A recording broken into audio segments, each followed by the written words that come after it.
Olá, seja muito bem-vindo, muito bem-vinda. Esse é Rodrigo Marques para o clubedafotografia.com.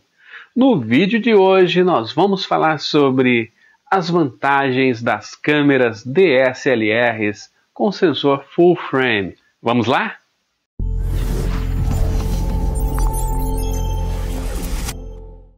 A maior parte das câmeras DSLRs são equipadas com sensores de tamanho APS-C e, em alguns casos, sensores full frame de tela cheia. Esse tipo de câmera com sensor full frame é muito maior que as outras, bem mais dispendiosa e utiliza lentes especiais para captura em full frame. Apesar dessas aparentes desvantagens, podemos observar muitas qualidades que podem justificar a sua escolha por um modelo desse tipo. Para entender melhor como funcionam as câmeras full frame, devemos lembrar que, no passado, a maioria das câmeras usava filmes em 35 mm, fotografando um quadro com o tamanho de 24 por 36 mm. Também existiam câmeras SLRs, mais pesadas e maiores, que fotografavam com filmes de tamanho maior, de até 120 mm. Porém, normalmente, os filmes para SLRs foram padronizados para o tamanho 24 por 36 mm. Quando passamos para a era digital, os fabricantes das primeiras DSLRs encontraram uma dificuldade. Era muito complicado construir um sensor com o tamanho de um filme de 35 mm. Dessa forma, a disponibilidade desses sensores grandes era limitada e também esses sensores de 35 mm tinham uma qualidade questionável. Por esses motivos, os fabricantes de DSLRs adotaram o tamanho dos filmes APS-C para os seus sensores de imagem, que mediam 15.7 por 23.6 mm. Esses sensores APS são mais simples de produzir e também são pequenos, além de oferecer qualidade suficiente para a maioria dos usuários. Nos dias de hoje, a tecnologia permite criar sensores grandes, baratos, de alta qualidade para fabricar esse tipo de câmera full frame. Os APS nas DSLRs se tornaram o padrão da indústria. É verdade que a maioria das câmeras DSLR ainda utiliza sensores de tamanho APS, porém as câmeras full frame atraem fotógrafos pelas seguintes razões: extrema qualidade de imagem.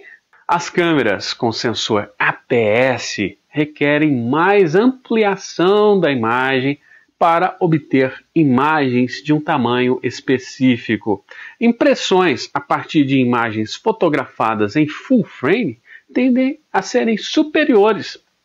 Quando falamos em fotos menores, a diferença passa a ser quase imperceptível, mas com impressões maiores que 8 por 10 polegadas, podemos notar a qualidade superior das câmeras full frame. Imagem com menos ruído. Os fabricantes de câmeras conseguem entulhar uma quantidade limitada de pixels na superfície de um sensor.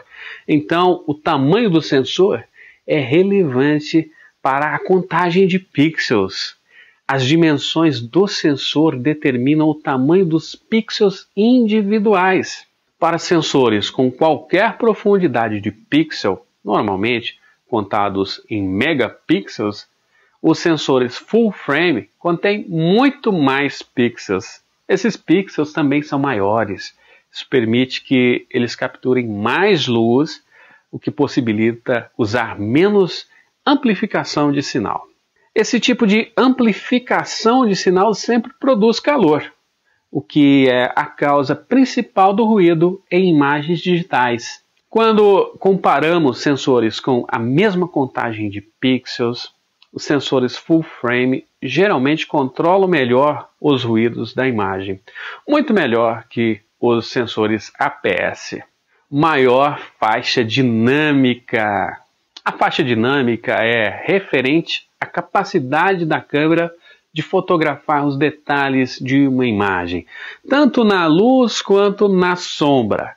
É verdade que os fabricantes utilizam métodos diferentes para processar as imagens dentro da câmera, então é bastante complicado comparar as faixas dinâmicas entre as diversas marcas. Também é fato que sensores pequenos capturam menos faixa dinâmica. Isso significa que os sensores full frame capturam muito mais tonalidades. Mais um bom motivo para considerar esse tipo de câmera. Lentes de ângulo largo, wide angle. As câmeras com o sensor APS-C também são referidas como câmeras de recorte, porque seu sensor captura apenas uma porção reduzida da imagem, se comparado ao sensor full frame. Para ser mais exato, um sensor de tamanho APS corta a imagem, enquanto que o sensor full frame captura toda a área disponível. Outra grande vantagem desse tipo de sensor é que ele magnifica a distância focal efetiva da lente. Por exemplo, se você usa uma lente de 200 mm em uma câmera APS-C, vai capturar uma imagem praticamente igual a uma DSLR full frame em uma lente telefoto de 300 mm. A princípio, isso parece uma grande vantagem, e por esse motivo, alguns fotógrafos da vida selvagem e de esportes escolhem essas câmeras APS-C. Exatamente por esse motivo. Eles conseguem, com isso, uma distância focal muito maior, sem ter que investir em lentes super telefoto, que são mais dispendiosas. O aumento da distância focal se aplica a todas as lentes, então se torna difícil encontrar essas lentes do tipo wide angle para câmeras com sensor APS. Elas podem até existir, mas são muito raras e dispendiosas. Lentes wide angle rápidas são difíceis de construir.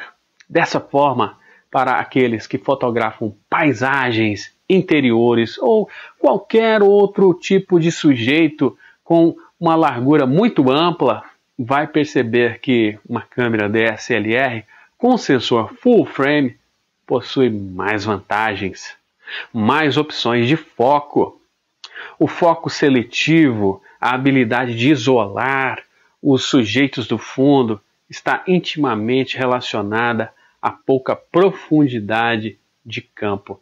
Se você tem um número de elementos em sua foto, o foco seletivo permite que você se aproxime mais do sujeito. Por causa do pequeno sensor que recorta a imagem, quando comparado a uma câmera full frame, você acaba tendo que se posicionar um pouco mais distante para conseguir a mesma composição. Como resultado disso, para qualquer distância focal, você verá menos possibilidade de selecionar o seu foco quando estiver usando um sensor APS-C, porque você precisa fotografar de mais distante para alcançar a mesma dimensão de imagem.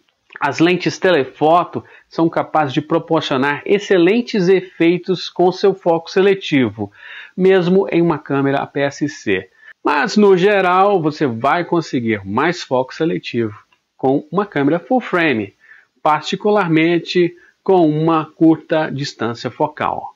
Possibilidade de uso de lentes desenhadas para suas distâncias focais. Em uma câmera 35 mm, uma distância focal de 35 mm é considerada como um ângulo largo, enquanto que uma lente normal tem uma distância focal de 50 a 60 mm.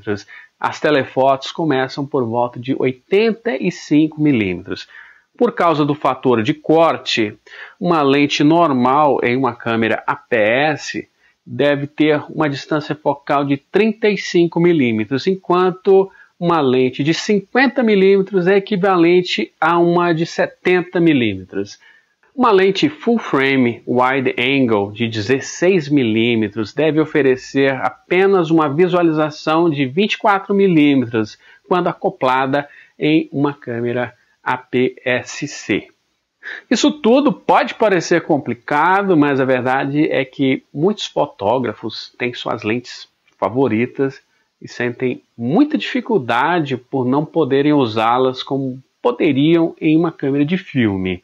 Isso fica ainda pior quando não conseguem encontrar uma lente adequada para produzir os mesmos efeitos em uma câmera APS-C. Uma lente de alta velocidade de 50 mm é bastante comum, mas é difícil encontrar uma óptica de 35 mm a f/1.4. Em outras palavras, as lentes mais rápidas são praticamente inexistentes para as câmeras APS-C. Esses fatores podem ou não ser relevantes para você, dependendo do tipo de sujeito que você fotografa, da finalidade da imagem e o seu estilo de fotografia. Para muitos fotógrafos, o sensor APS-C vai prover toda a qualidade e possibilidade de composição que eles precisam. Para outros, contudo, os sensores full frame oferecem imagens superiores e efeitos especiais que não podem ser produzidos com o uso de um sensor pequeno. É normal ficar um pouco confuso ou confusa quanto a essas terminologias utilizadas na fotografia. Não se preocupe, logo você vai entender como tudo isso funciona e muito mais. Agora, se você quer aprender as técnicas fotográficas dos melhores fotógrafos e fazer fotos incríveis, confira o curso de fotografia artística Bootcamp Online. Eu deixei um link aqui na descrição desse vídeo. Nesse curso online, você pode dominar a tecnologia das câmeras digitais, as técnicas fotográficas mais relevantes e a pós-produção no Photoshop. É um passo a passo para ajudar você a subir para o próximo nível, tudo bem? Te vejo no próximo vídeo. Até lá!